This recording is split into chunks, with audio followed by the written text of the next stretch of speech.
A day in my life sa batang vlogger sa Brookhaven. So guys, kung hindi ka pa nag-like, share, and comment, gagawin nyo yan. Ang easy lang naman eh. So gusto nyo po ma-shoutout, mag-comment lang po kayo. So na yun, magnakaw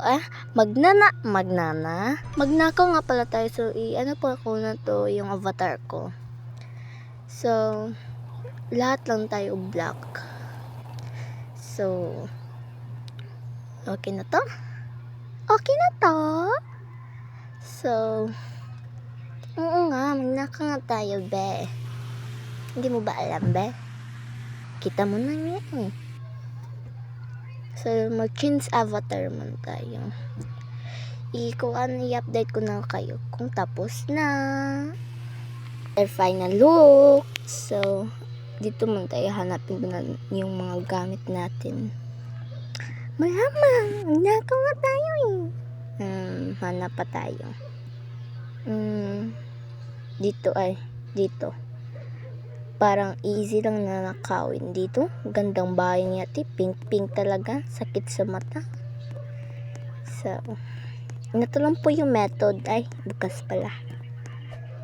So, wala dito. Dalawa lang palang kwarto dito eh. Ampor mo naman. Lang po. Money talks. Money was easy in the Brookhaven.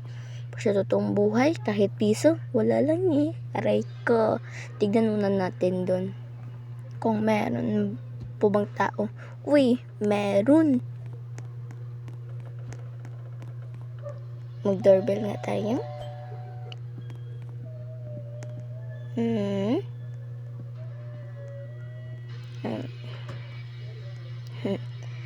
Si ate. Kala niya walang tao. Lagyan natin dito.